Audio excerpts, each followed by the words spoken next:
고 박선욱 간호사의 두 번째 추모 집회에 함께 해주신 여러분,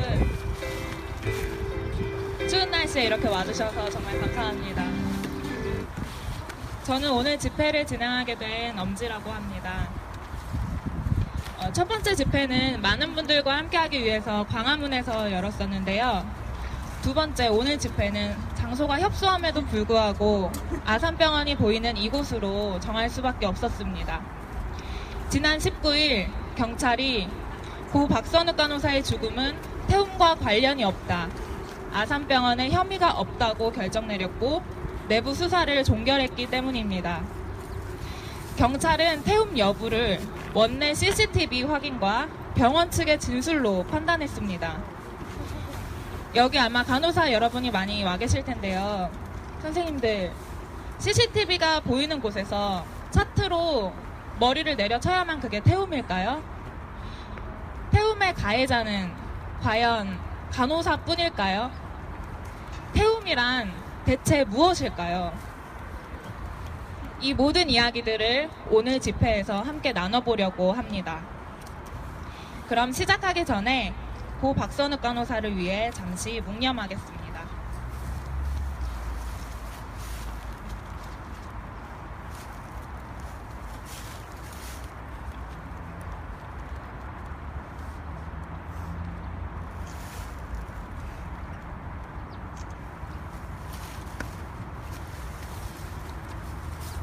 네, 여러분, 박선욱 간호사보다 먼저 세상을 떠난 간호사들이 있습니다. 서울성모병원, 전남대병원, 천안순천향대병원. 우리는 다시는 이런 일이 일어나지 않도록 두 번째 집회를 열게 되었습니다. 우리 간호사들은 더 이상 슬퍼하는 데 그치지 않고 이제 목소리를 내고 행동할 것입니다. 지금 저 맞은편에 보시면 간호사로 일하면서 힘들었던 경험을 포스트잇에 써서 공유할 수 있게 해놨고요.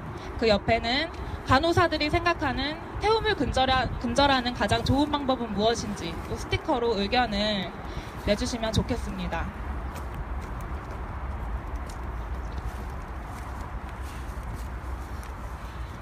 다음 순서는 공동입장서 낭독인데요. 경찰 수사가 종결된 바로 다음날 간호사연대와 건강권 실현을 위한 행동하는 간호사회가 공동입장서를 발표했습니다. 입장서 전문을 건강권 실현을 위한 행동하는 간호사회 회원이신 경북대병원 김영희 선생님께서 낭독해 주시겠습니다.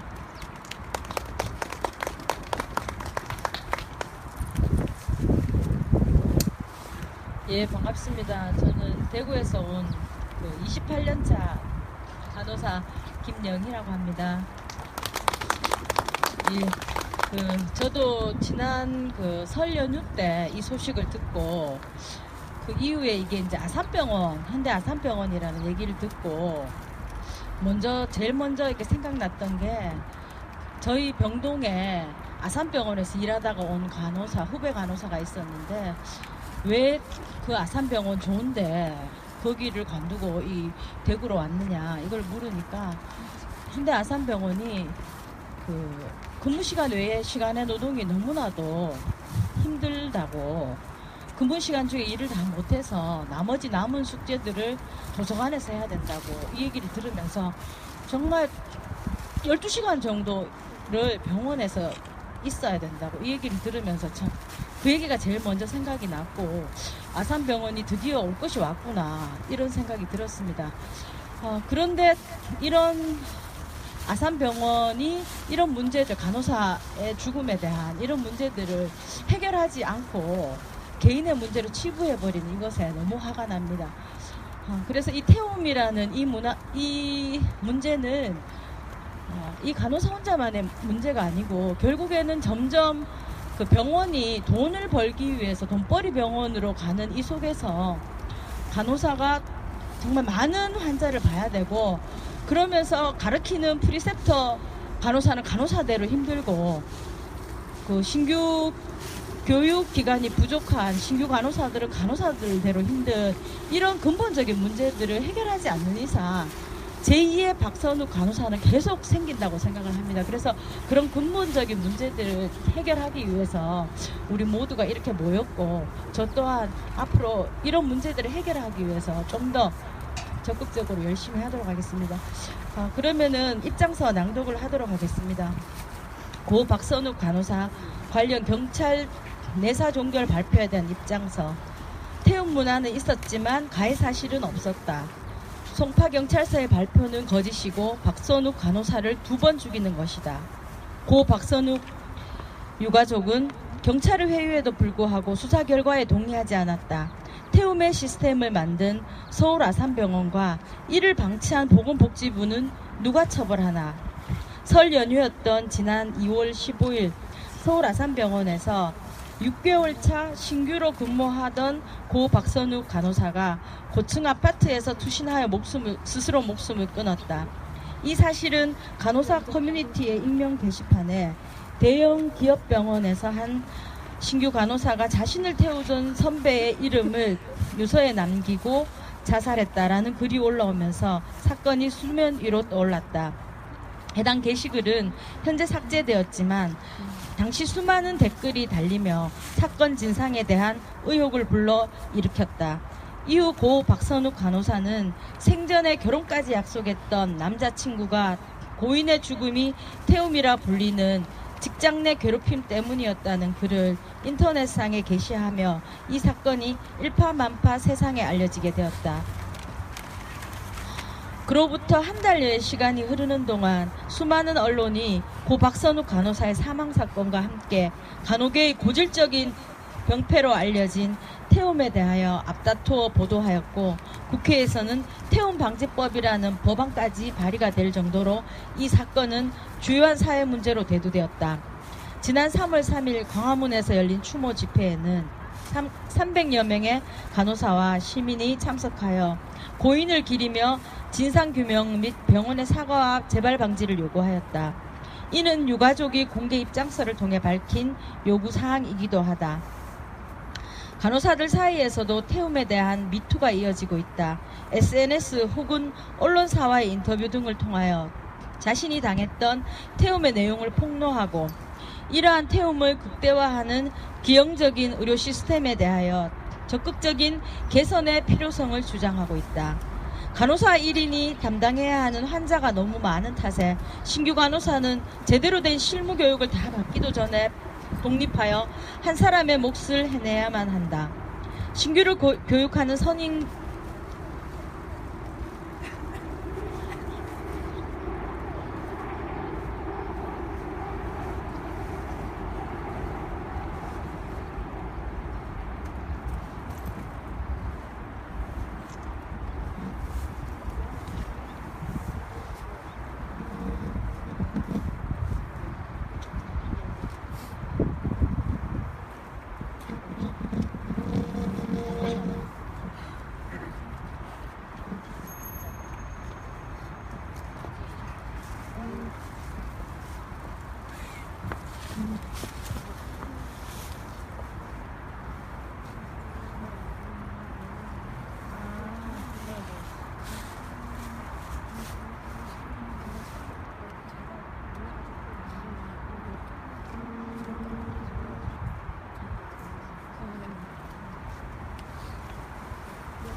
죄송합니다.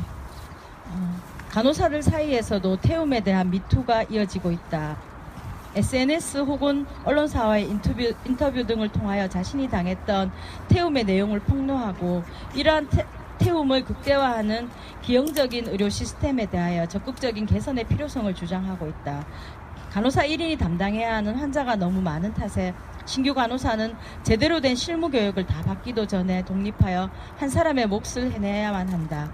신규를 교육하는 선임 간호사도 수많은 환자를 돌보며 과다한 업무에 노출된 채로 후배의 몫까지 책임져야 하기 때문에 이러한 상황이 만들어내는 스트레스가 가중되어 교육이라는 명목 아래 태움을 정당화하고 있다는 사실이 계속 밝혀졌다. 그러나 서울 아산병원은 여전히 침묵으로 일관하고 있다.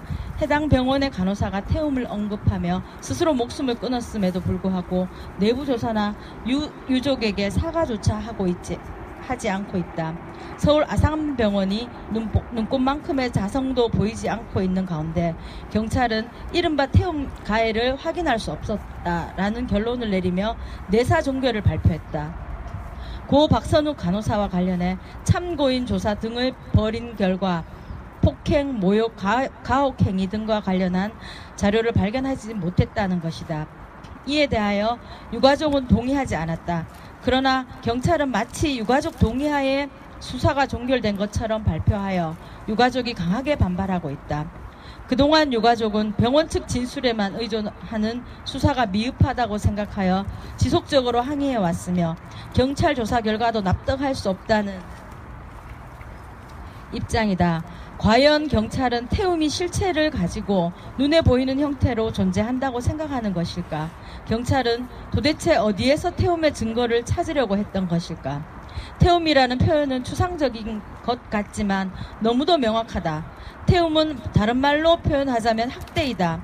상대의 인격을 존중하지 않고 함부로 표출하는 파괴적인 감정, 방임, 그에 상응하는 모든 괴롭힘은 교묘히 흔적을 남기지 않고도 일상에 파고들어 피해자의 영혼을 태워 한 줌의 죄로 만들 수 있는 것이다. 사람만 사람을 태우는 것일까? 병원도 사람을 태울 수 있다.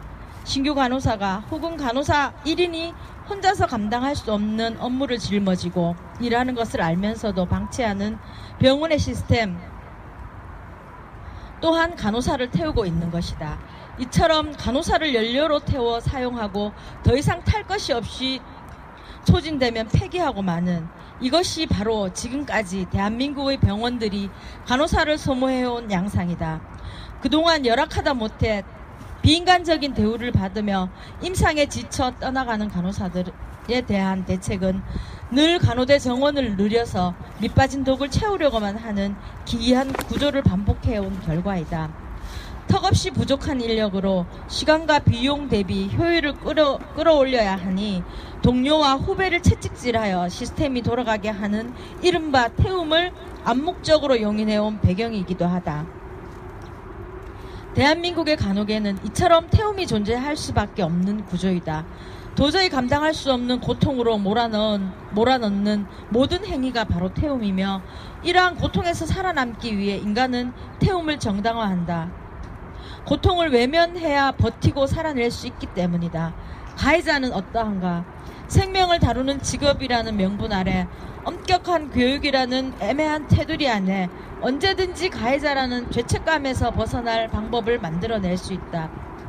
무엇보다 인력 부족과 과중한 업무라는 든든한 구조적 배경이 모든 가해를 일순간에 정당화시킨다. 시간이 지나고 연차가 쌓이면 신규였던 간호사들은 어느새 후배를 가르쳐야 하는 선배가 된다. 이 과정에서 학대가 대물림되듯 태움도 대물림된다. 태움의 피해자였던 이들은 어느새 태움의 가해자가 되어 있다. 대한민국의 어떤 간호사도 이 악순환의 고리에서 자유로울 수 없다. 그럼에도 불구하고 태움은 없다고 말하는 것이 과연 타당한가? 서울 아산병원에 그리고 대한민국 경찰과 법에 묻는다. 태움은 정말 없었는가? 지난 수십여 년간 태움은 늘 존재해왔고 방치되어 왔다. 태움으로 인하여 스스로 목숨을 끊은 간호사는 고 박선욱 간호사가 처음이 아니다.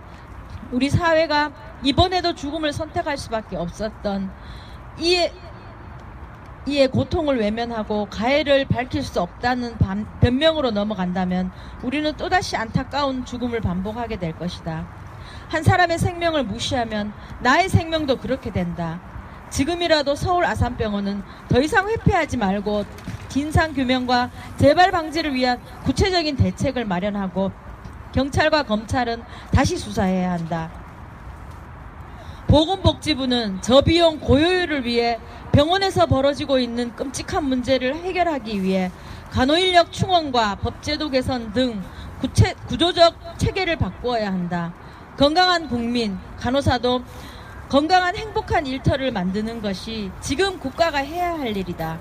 간호사연대와 건강권 실현을 위한 행동하는 간호사회는 고 박선욱 간호사의 명예회복과 재발 방지책이 마련될 때까지 끝까지 잊지 않고 투쟁할 것이다.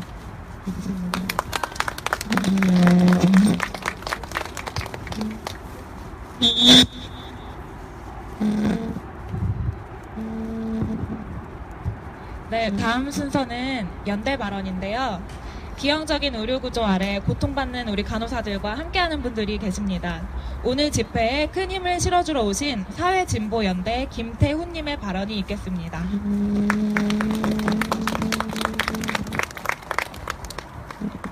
네, 안녕하세요. 반갑습니다. 이렇게 아산병원 앞에서 또 이렇게 만나 뵙게 되네요. 저도 첫 번째 추모제 때 왔었습니다. 이번 두 번째 추모제 때 또 이렇게 같이 좀 저번보다 사람은 적지만 좀 더 우리가 지금 이 사태에 대해서 추모하는 마음과 또 이런 사태가 다시 한번 더 재발되면 안 된다는 마음이 더 간절했기 때문에 여기 다 모인 것 아닐까 생각이 됩니다. 저는 사회진보연대라는 단체에서 보건의료팀 활동도 하고 있는 김태훈이라고 합니다. 네, 저는 이제 의사이기도 합니다. 그래서 저희 사회진보연대라는 단체에서 활동하게 된 계기도 병원에서 실습을 하고 병원 일을 하다 보니까 이 병원에서 환자들이 이 병원비 걱정 항상 하면서 살고 있고 또 내가 그냥 돈벌이의 도구로 되고 있는 거 아닌가라는 그런 환자들의 어떤 소외된 마음 같은 것들 때문에 안타까워서 저도 같이 운동을 해야겠다 생각했었는데요. 그러면서 동시에 이 병원에서 일하고 있는 우리 노동자 직원, 우리 간호사 선생님들 같은 그런 직원들도 다 똑같이 돈벌이의 도구로 전락해 있구나 이런 생각이 되게 많이 들었었습니다. 그래서 운동을 하면서도 항상 그런 생각하고 살았는데 이번에 고 박선욱 간호사 소식을 듣고는 정말 마음이 아팠습니다. 내가 이제 그래도 사회에 나온 지 10년이 지났는데 내가 간호사 처우 문제 개선을 진짜 해보겠다고 나도 이렇게 살고 있었는데 난 도대체 뭘 했나 이런 생각도 많이 들었습니다.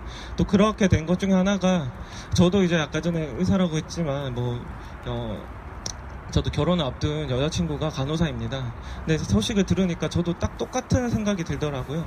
왜냐면 저 여자친구도 사실 여기서 멀지 않았다 여기 강남 세브란스 병원에서 간호사로 일했는데요.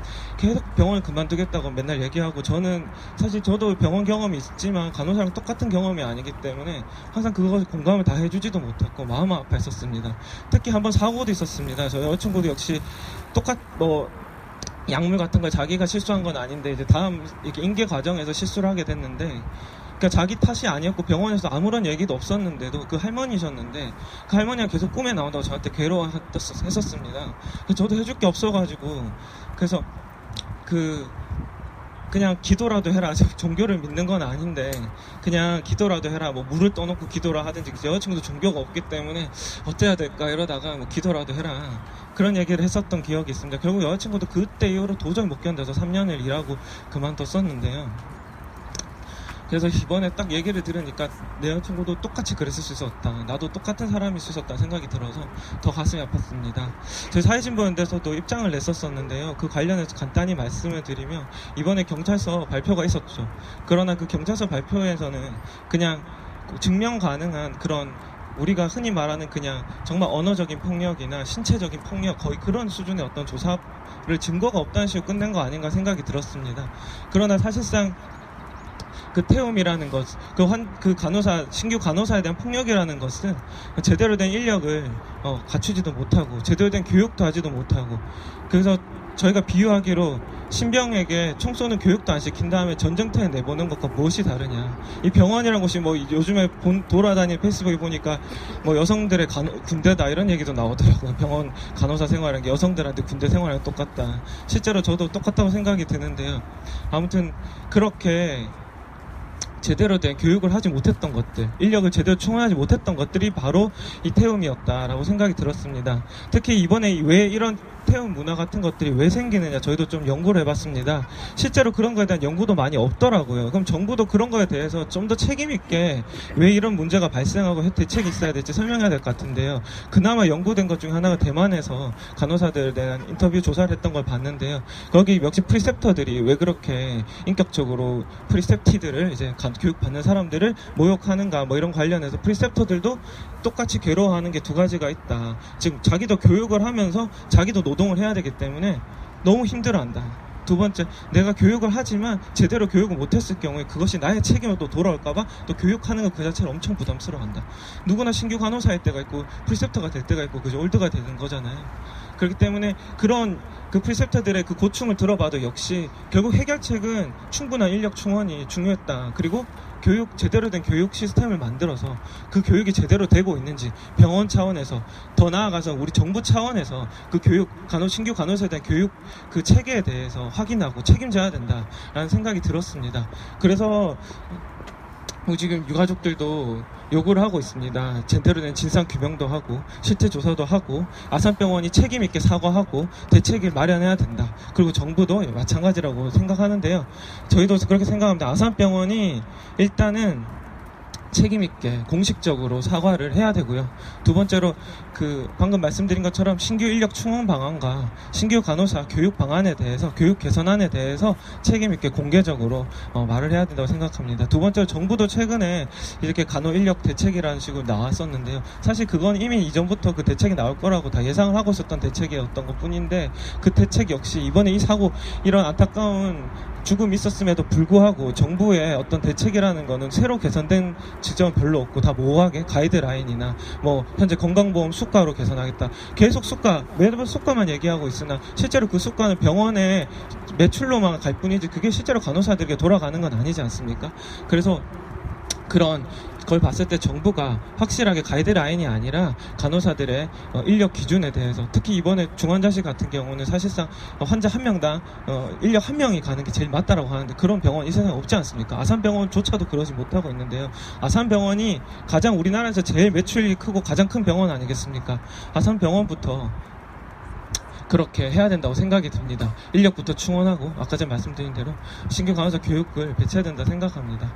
끝으로 제가 또 다른 얘기를 말씀드리면 또 제 사촌 동생이 또 신규 간호사입니다. 어디라고 말씀 못 드리는데 저도 다 병원 다 일하는 노동자 가족들인데요.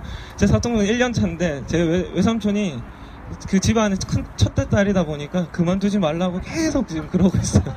근데 그래서 저도 이제 오빠라고 만나가지고 힘들지 하면서 쳐다보고만 있었어요. 근데 하필 또 제 여자친구가 같이 갔네요.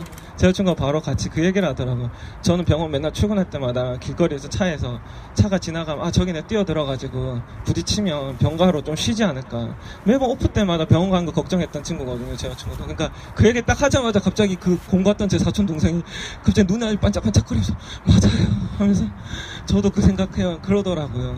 그래서 제가 옆에 보면서도 되게 기분 좋게 이렇게 여자친구와 이렇게 동생을 소개시켜주는 자리인데 이렇게 아픔을 공유할 수밖에 없는 게 간호사의 삶인가. 지금 간호사연대 우리 단체도 와 있지만 아픔을 서로 지금 공유하는 수밖에 없는 게 우리 간호사들의 현실이다라는 생각이 많이 들었어요. 그래서 뭐 저 여자친구도 막 속상해가지고 다음에 꼭 그 사촌 동생 신규 간호사 보러 가야겠다 그러고 막 다른 일자리 알아봐주고 있어요. 그만두게 하려고. 그 노조도 있는 병원인데 어디하고 말을 못하겠는데 아무튼 근데 그랬어요. 이제 더 이상 이 죽음의 계기로 우리가 아픔만 공유해야 될 건 아닌 것 같아요. 이제 이렇게 우리 다 모여가지고 이제 진짜 변화해야 돼. 이제는 정말 변화시키겠다라는 의지를 모아야 될 때가 아닌가 생각이 듭니다. 그래서 저희 사회진분들 저도 끝까지 그 길에 함께 하도록 하겠습니다. 네, 감사합니다.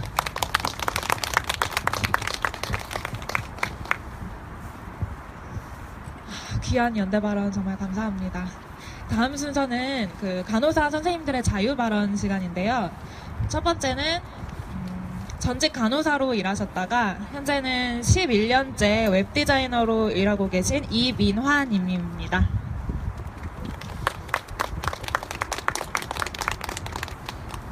안녕하세요.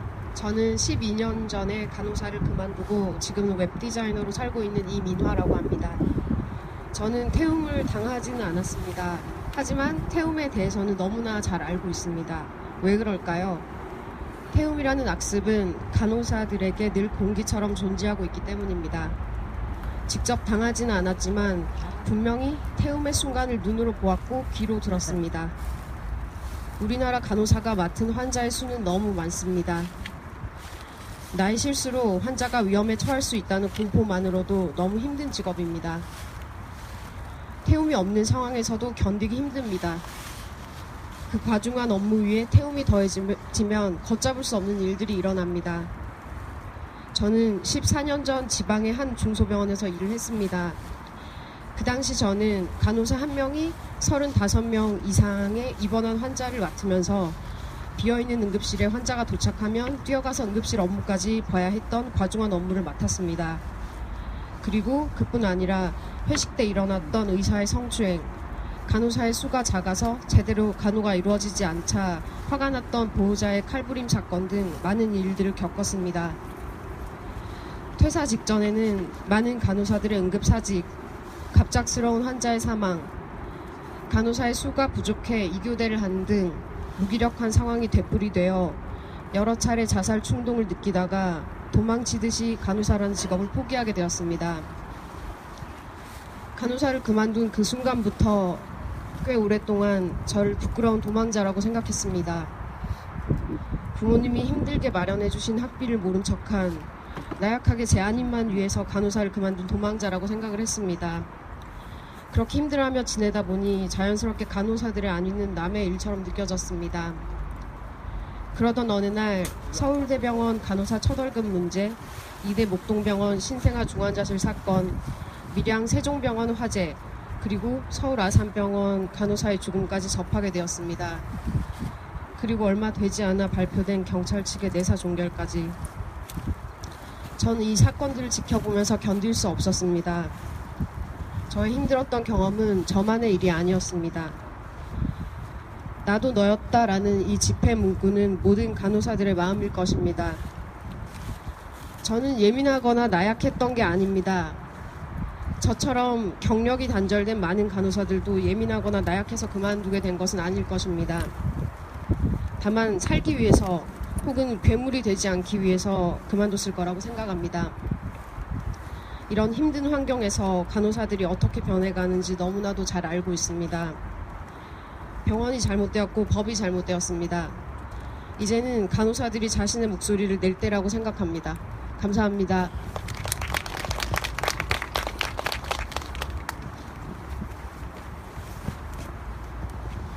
다음 자유 발언은 현재 임상에 계시고 간호사연대 소속이신 박고은 선생님이 해주시겠습니다.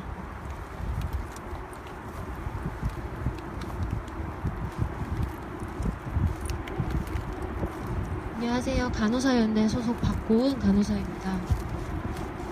제가 이 자리에 나오게 되기까지 많은 고민을 했는데 오늘 용감하게 또 마스크 없이 나왔습니다. 네, 저는 계약직 간호사로 일하고 있고요. 그럼에도 불구하고 간호사 문제에 대해서 정말 심각하다고 생각해서 이 자리에 나오게 되었습니다. 우리 간호사 집회, 지금 추모 집회의 주제가 나는 너였다라는 제목으로 열리고 있는데요. 대부분의 간호사들, 아니요, 좀 과장해서 말하는 건지 모르겠지만 거의 모든 간호사들이 이 문제에 대해서 나의 일로 공감하고 뼈아프게 같이 눈물 흘리고 있을 거라고 생각합니다. 왜냐하면 일반인 분들에게 태움이라는 말과 그것이 무엇인지 그 실체에 대해서는 정말 낯선 일일 수밖에 없겠지만 간호사들에게 태움이라는 건 정말 아기가 엄마를 알아보는 것처럼 너무나 당연한 일상이고 만연한 현실입니다.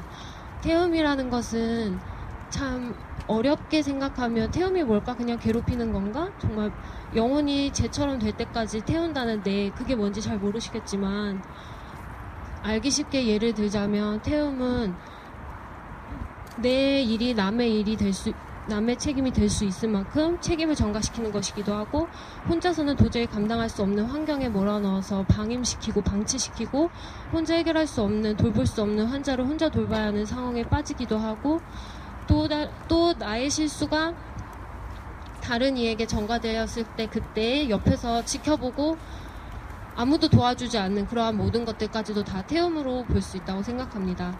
이 태움에 대해서 제가 오늘은 특별한 고백을 하려고 합니다. 많은 분들이 태움으로 인해서 아파하실 것이고 저 또한 태움을 당해봤는데요. 저는 당하기만 한 것이 아니라 제가 태우기도 했다고 생각하고 그래서 이 자리에 고백하기 위해서 나왔습니다. 저는 개인 사정으로 이직을 참 많이 하면서 늘 신규 생활을 하였어요. 그래서 사실 후배를 태우는 경험은 저에게 없지만 제가 2010년도에 모 대학병원에 신규 간호사로 입사하였을 때 병동의 선생님들은 다 너무너무 잘 챙겨주셨어요. 저는 당시에 태움을 당해보지는 않았지만 제가 감당할 수 없는 환자를 혼자 돌봐야 했던 환경 자체가 저에게는 태움이었고 그 상황에서 굉장한 스트레스를 받고 있었던 상황이었습니다. 제가 독립하고 한 달 뒤에 9월 달에 새로운 신규가 입사를 하였고 저의 동기 간호사가 된 거죠. 그런데 저는 그 친구의 등장이 반갑지 않았어요. 왜냐하면 제 앞가림도 하기 너무 힘든데 그 친구까지 챙겨줘야 하는 상황이거든요. 그 친구가 저에게 정말 낯설고 어렵지만 친근감을 나타내면서 다가왔을 때 저는 굉장히 그 친구에게 잘해줘야 한다는 걸 알면서도 모든 것이 너무 부담스러웠어요. 저에게 선생님 이렇게 부르면서 다가와서 뭔가를 물어볼 때 나도 아는 것이 하나도 없고 알려줄 것이 없고 선생님이라고 저를 부르는 것조차도 부담스러운데 웃으며 다가오는 저 친구에게 저는 친절한 한마디 먼저 인사 나누지 못하였고 프리세터 선생님이 너는 네 동기를 왜 그렇게 안 챙기니? 라고 말하실 때까지 제 노트 한번 보여준 적이 없어요. 너무너무 제가 밤새가며 힘들게 준비한 그 노트 당연히 동기도 너무 힘들게 준비할 것이라는 거 저 알거든요. 당연히 먼저 보여줄 수 있었는데도 불구하고 저는 보여주지 못했어요. 그 동기에게 더 먼저 다가가서 이거 내가 오늘 배운 건데 너도 알려줄게 라고 먼저 알려주지 못했어요. 동기와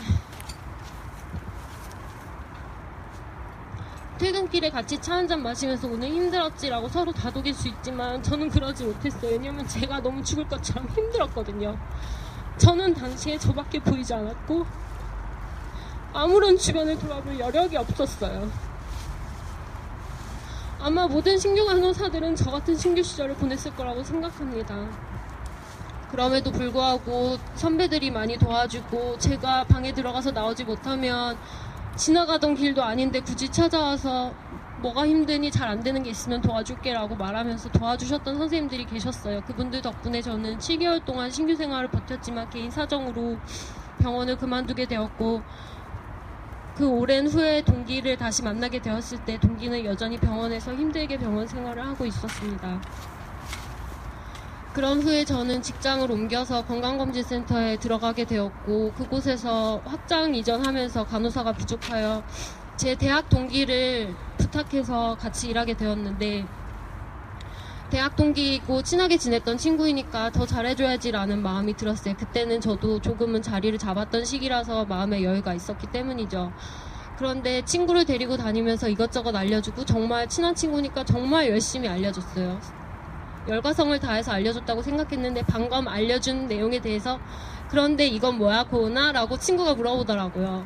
왜냐하면 제가 너무 한꺼번에 많은 내용을 알려주다 보니까 친구는 머릿속으로 정리가 되지 않았을 거예요.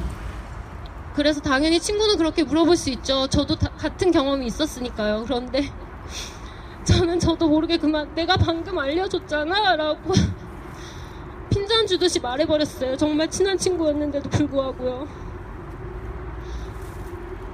그날 이후로 친구에게 미안한 마음을 감출 수가 없었는데 친구는 저에게 서운함을 표시하지 않더라고요.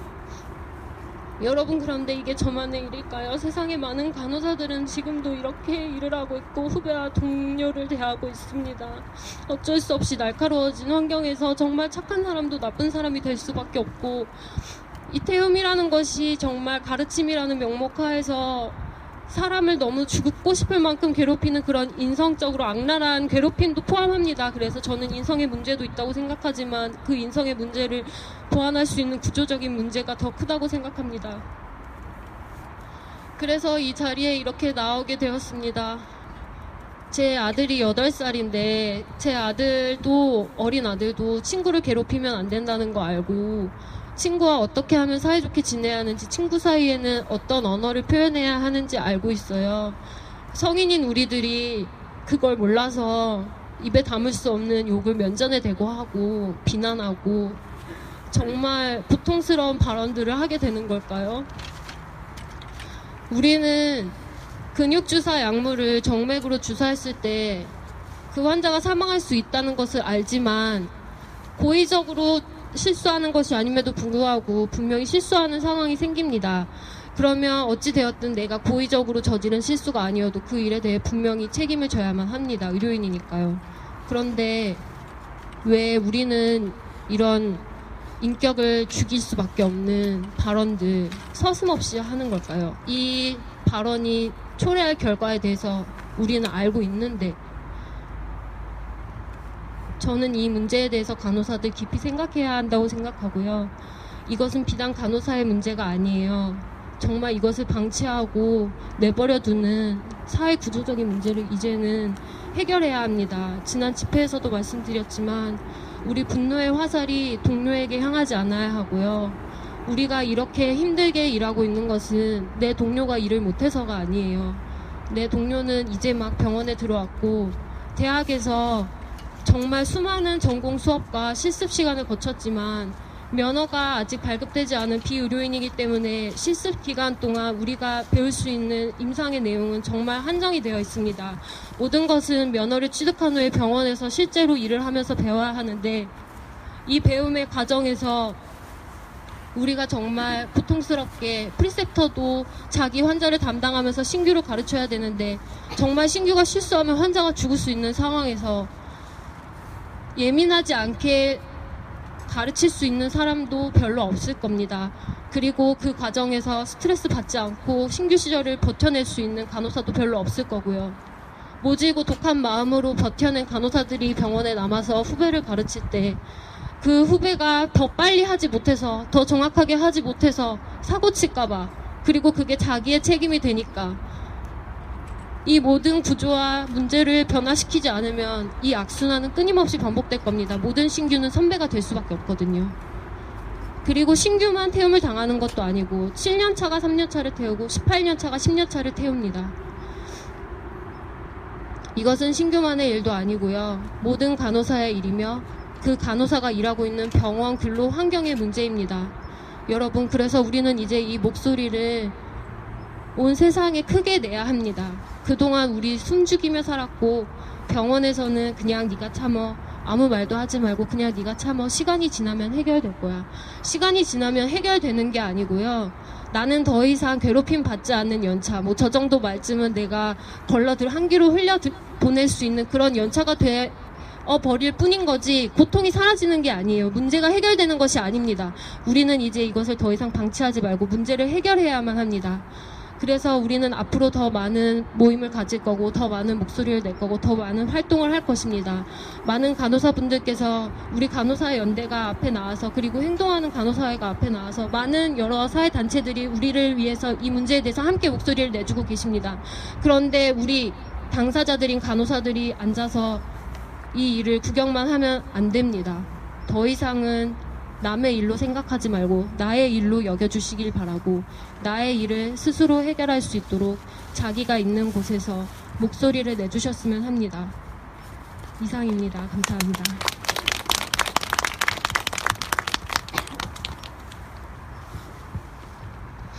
네, 세 번째 자유 발언은 서울대학교 보라매병원 9년차 미네리 선생님께서 해주시겠습니다.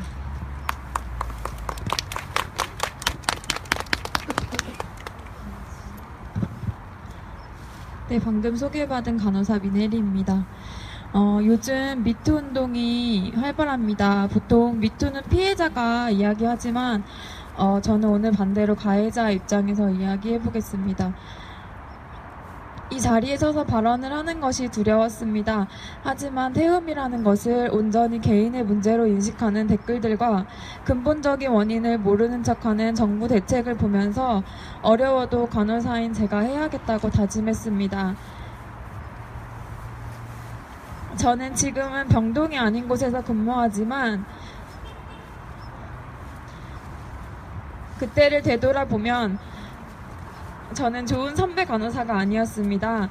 저와 친근하게 지내고 싶어하는 후배 간호사를 사소한 이유로 야단치며 째려보기도 하였고, 한 번 알려줬는데 왜 또 묻냐고 얘기하며 한숨을 쉬기도 했습니다. 하루는 이브닝 근무를 하면서 바이탈을 하러 병실에 들어갔는데 제 앞에 근무자가 실수한 것을 발견하게 되었습니다.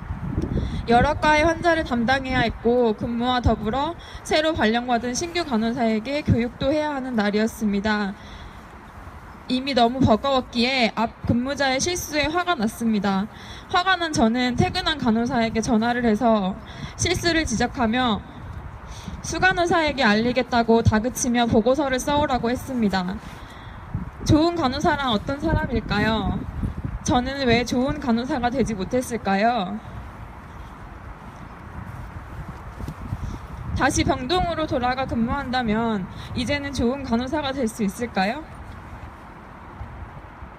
그렇지 않습니다. 개인의 품성 문제라기보다는 두 사람이 할 일을 한 사람에게 떠넘기는 구조적인 원인을 바꿔야 합니다. 두 사람이 할 일은 두 사람이 해야 합니다. 인력을 쥐어짜서 결국은 간호사가 긴 연장 근로에 시달리면 간호사들 간의 태움뿐 아니라 결국은 환자들에게도 위험한 상황이 생기게 되는 것입니다. 저는 근무하면서 환자 곁에 오래 머물며 더 많은 설명을 해주자고 다짐했지만 환자의 이야기를 끊어내고 병실에서 나오기에 급했습니다.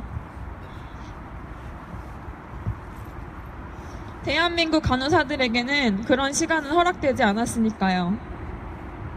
국민의 건강을 귀하게 여기는 정부라면 간호사들의 이 외침을 반드시 들어야 할 것입니다.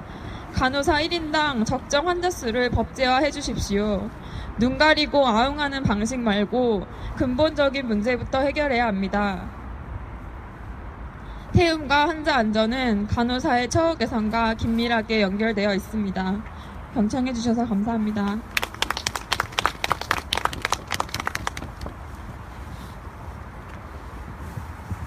네, 네 번째 자유 발언은 전직 7년차 중환자실 간호사였던 김선화 선생님께서 해주시겠습니다.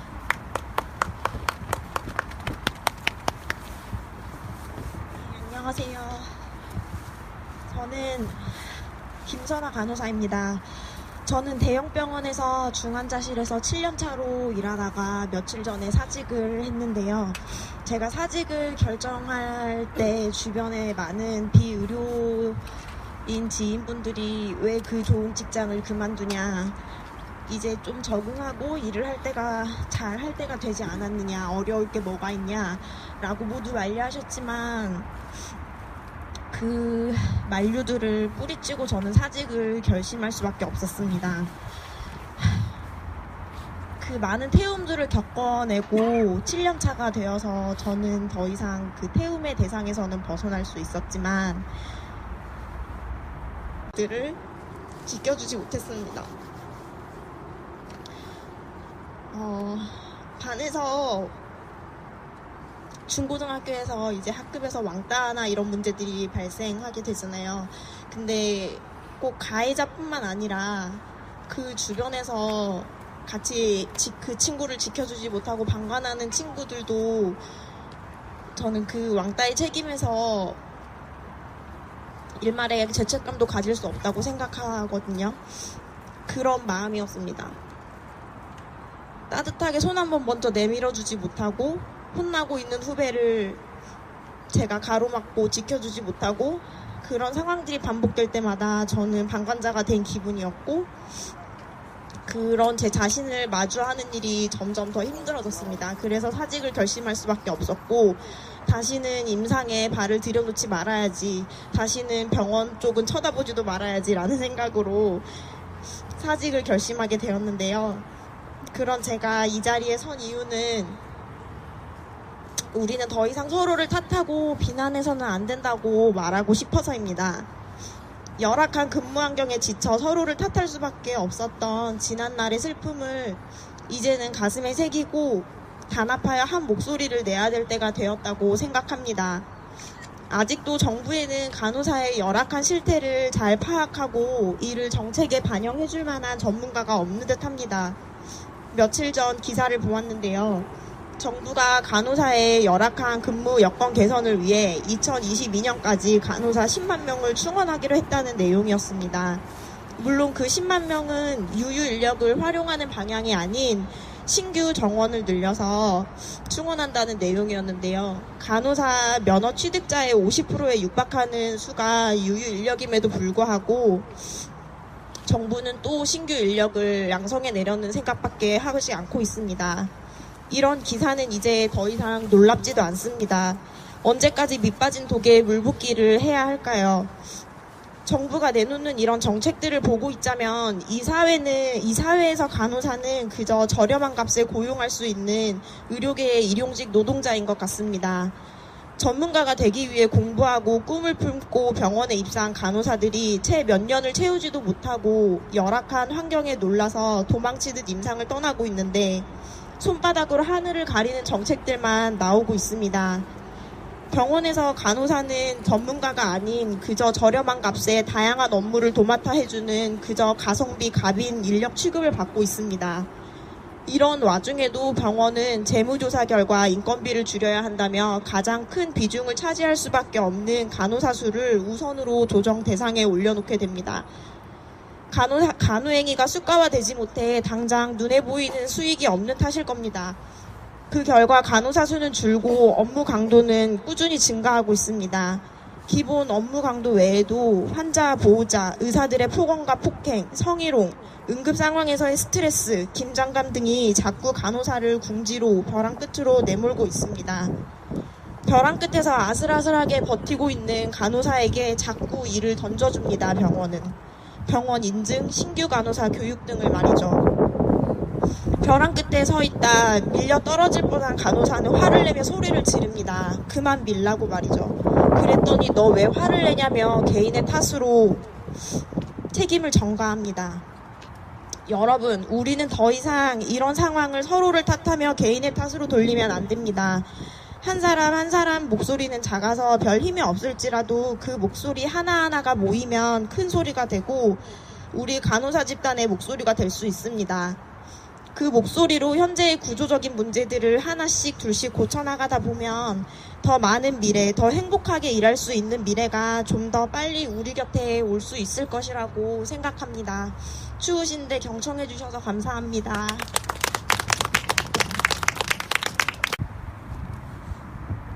네, 자유발언 다음 순서는 서울대학교 병원 의료연대본부 사무국장님이신 박경득 선생님께서 해주시겠습니다.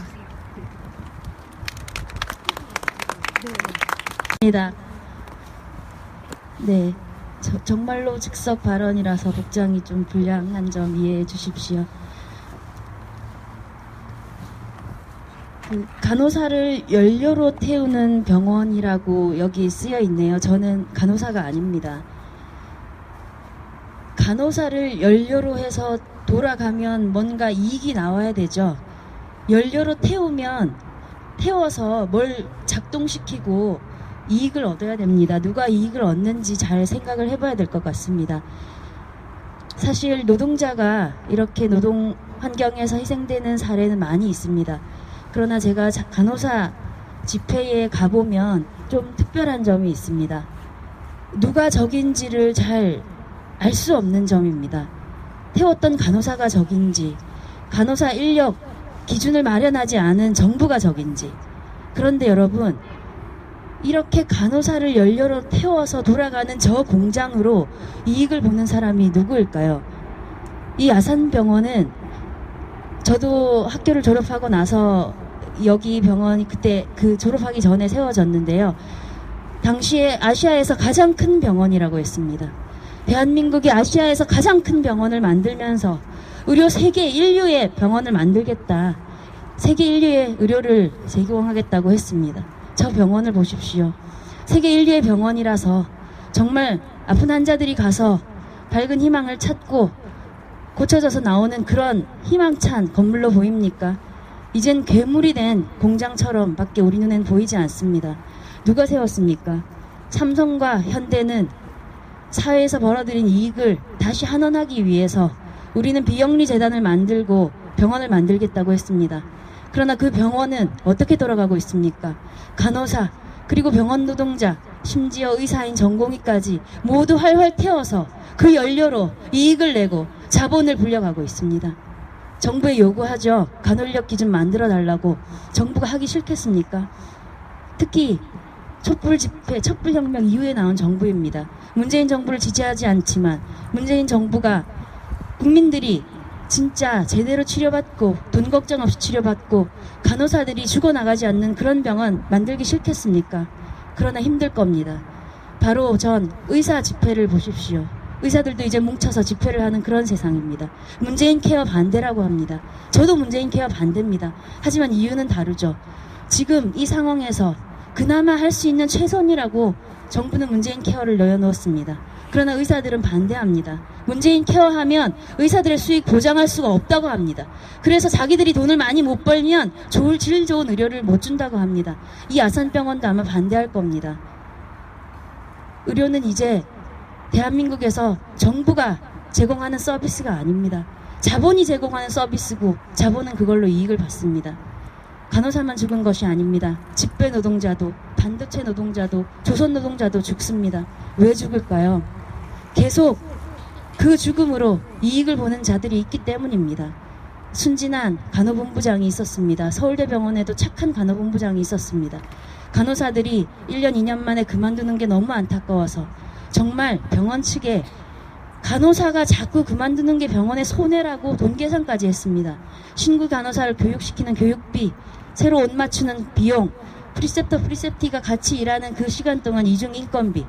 그러나 병원은 코웃음 쳤죠. 아마 그 본부장은 본인도 집행부의 1인이었기 때문에 병원을 설득할 수 있을 거라 생각했겠습니다. 그러나 그렇지 않습니다. 병원은 겉으로는 간호사들이 빨리빨리 그만두는 게 문제라고 하지만 진짜 문제는 아닙니다. 왜냐하면 인건비가 많이 절약되고 신규 간호사일수록 말을 잘 듣고 병원이 취업규칙 변경 등을 할 때에 서명을 잘해주기 때문입니다. 간호사들이 자주 바뀌고 짧게 일하고 그만두는 것 사실은 좋습니다. 지금 우리가 요구하는 것 절대 이것을 해주기 싫은 그자들이 누군지 공부하고 연구하고 토론해야 합니다. 그리고 노동자들이 뭉쳐야 합니다. 이미 다른 노동자들이 그렇게 하고 있습니다. 우리는 소모품이 될 수 없다라고 많이 얘기하고 있습니다. 간호사들도 이제 그 길에 동참해야 합니다. 이 아산병원 병원 앞에서 원장실 앞에서 로비에서 파업과 집회 그리고 병원장 나가라. 우리는 이제 이렇게 못 살겠다라고 외쳐야 합니다. 길거리에서 광화문에서 주말 퇴근 후에만 외쳐서는 절대 바꿀 수 없습니다. 아산병원을 멈추지 않는 이상 절대 바뀌지 않을 겁니다. 우리의 적을 정확히 하고 함께 싸워야 합니다. 반드시 저도 같이 싸우겠습니다. 감사합니다. 네, 자유발언 마지막 순서는 서울대학교 병원 간호사이신 최현영님이십니다. 최현영 선생님.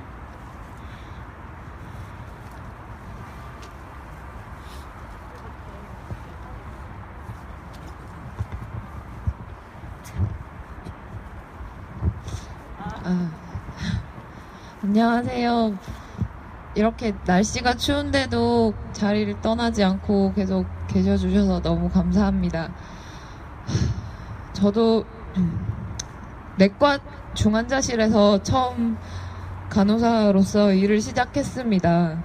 그래서 박선욱 간호사님의 그 소식을 들었을 때 그냥 눈앞에 그림이 그려졌던 것 같아요. 어떤 기분이었을지, 어떤 느낌을 갖고 그렇게 안타까운 선택을 하게 됐을지.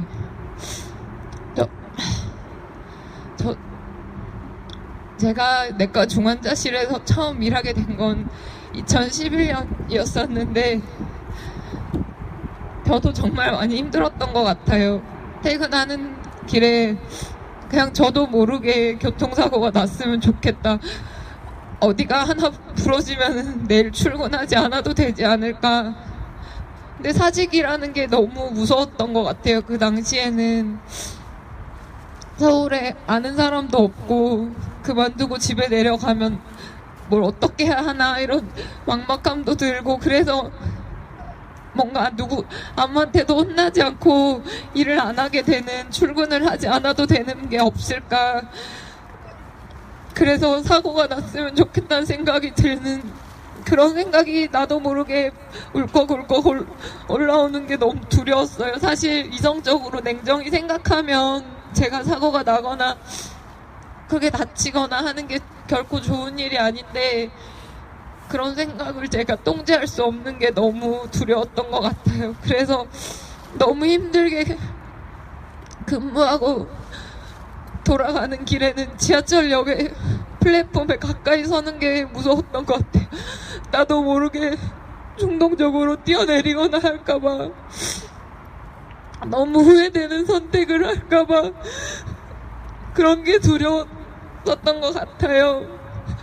아마 박선욱 간호사도 그런 결심을 하기까지 정말 수많은 고민을 했었을 것 같아요. 죽기 전까지 마지막에 유서를 남기고도 무려 36번을 소송에 대해서 검색했다고 해요.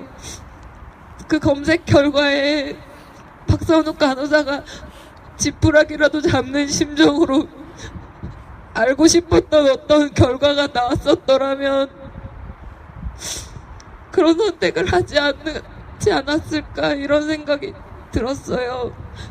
저는 아산병원에 책임을 묻고 싶습니다. 박선욱 간호사가 그렇게 간절히 듣고 싶어 했던 그 말을, 스스로 검색을 통해서밖에 찾을 수 없었던 그 말을 박선욱 간호사에게 병원이 해주었더라면 우리가 이렇게 병원 앞에 앉아서 시위를 할 일이 없었을 것 같아요. 아시다시피 박선욱 간호사는 마지막 근무날 혼자서 선배 간호사가 아닌, 의료인이 아닌 조무원과 중환자의 제의 변경을 하다가 실수로 관을 찢었습니다. 환자 몸에 있는, 사실 정말 의료인이라면 별거 아닌 관이라는 걸 알아요. BTGBD라고 하는 담즙을 배액하는 관입니다.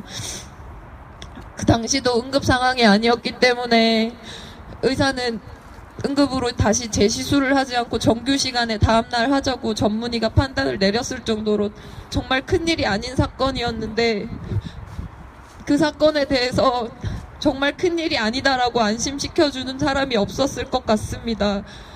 그리고 네 잘못이 아니다라고 말해준 사람이 없었던 것 같습니다. 그리고 설사 유가족들이 너무 마음 아프시겠지만 그런 걸로 정말로 환자 가족이 문제 제기를 해서 소송에 걸리게 되더라도 병원이 책임져 줄 거니까 걱정하지 말아라, 그 말을 해줬더라면 과연 그런 선택을 했을까 하는 생각이 듭니다. 정말 박선욱 간호사가 그런 안타까운 선택을 하게 되기까지 정말 수많은 사건들이 있었고 그 선택을 막을 수 있었던 수많은 기회들이 있었습니다. 그런 기회를 박선욱 간호사는 안타깝게도 단 하나도 제공받지 못했던 것 뿐입니다. 거듭 말씀드리지만 박선욱 간호사는 이상한 사람이 아닙니다. 저도 박선욱 간호사보다 더 심한 실수를 많이 했습니다. 정말 가해자의 미투, 피해자의 미투가 많은데 저는 환자에 대한 가해자였습니다.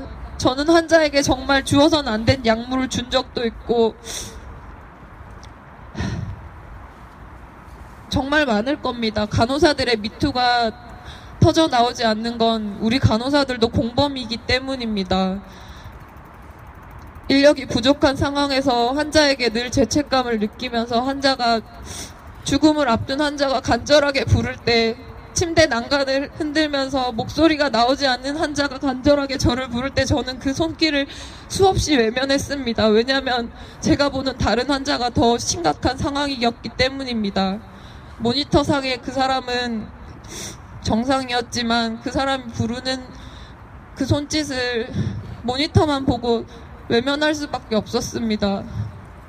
그리고 너무 바빠서 제대로 원칙을 지키지 않고 간호를 행했던 적도 많았고 환자에게 위험한 약물을 급하게 주다가 잘못 준 적도 많았고 만약에 제가 그런 저지른 수많은 실수가 환자의 죽음으로 태움이나 간호 인력 부족은 피해자만의 문제가 아닙니다. 병원을 찾는 모든 국민들이 함께 목소리를 내야 하는 것이고 병원에서 일하는 모든 노동자들이 함께 목소리를 내야 하는 것입니다. 끝으로 이 자리에 와주신 모든 분들께 정말 감사드립니다.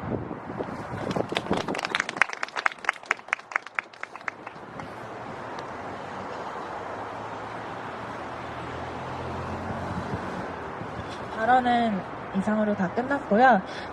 우리 간호사들은 이런 일이 다시는 반복되지 않도록 경찰의 부실 수사를 규탄하고 아산병원에 책임을 물을 것입니다. 비인간적인 시스템과 폭력적인 조직 문화를 방관한 채 개인에게 모든 책임을 뒤집어 씌우는 관행을 이제는 바꿀 것입니다. 고 박선욱 간호사를 기억하는 추모 행진으로 오늘 집회를 마무리하려고 하는데요. 그 전에 나는 너였다. 추모곡 한 번쯤 모두 들어보셨죠? 저희 집회할 때마다 나는 너였다라는 구호를 내거는데요. 모든 간호사들이 어느 간호사의 죽음에 공감하는 지금의 현실, 노래를 부르면서 박선욱 간호사를 추모하면서 함께 하겠습니다. 선우가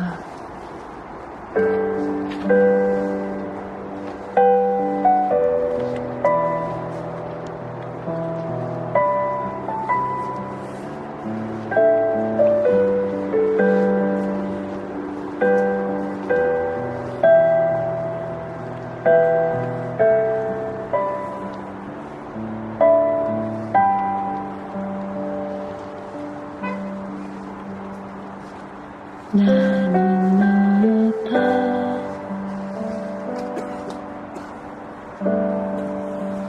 나도 아팠다.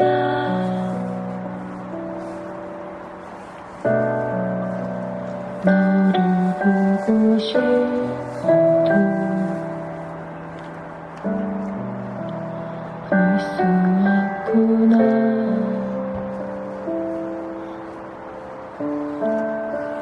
나는 너였다.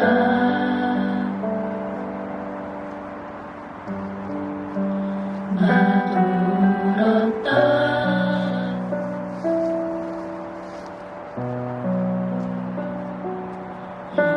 이제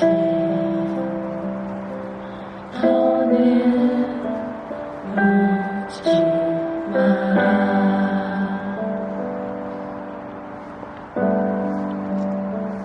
내가 다 말해줄게.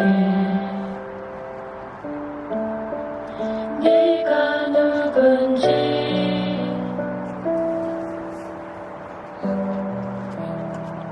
내가 다 말해줄게. 네가 어떤 사람인지.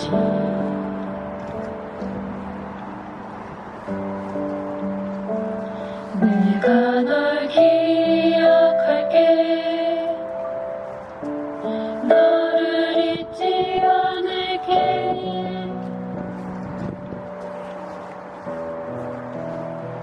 지금도 울고 있을 너와 나를 위해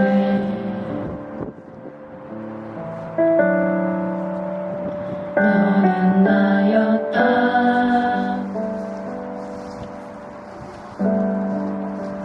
너는 우리다.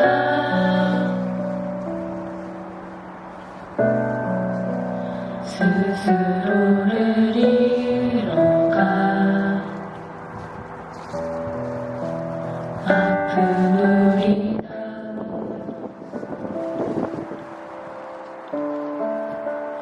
나는 너였다.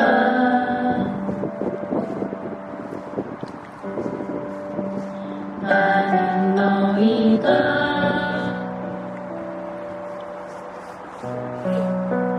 나를 잃지 않겠다. 나를 지켜봐줘.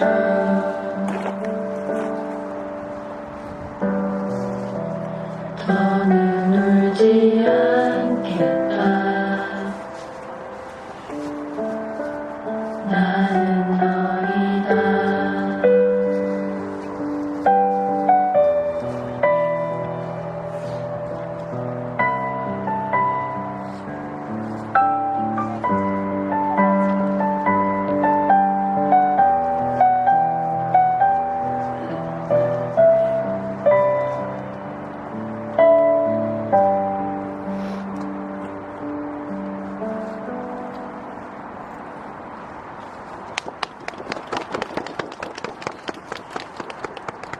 선생님들 정말 감사드립니다. 저희 지금 들고 계신 피켓이랑 뭐 초 이런 거 들고 여기서 쭉 직진한 다음에 다시 돌아와서 아산병원 다리를 갔다가 다시 이쪽으로 모일 거예요. 추모 행진까지 마지막까지 함께 해주시면 감사하겠습니다.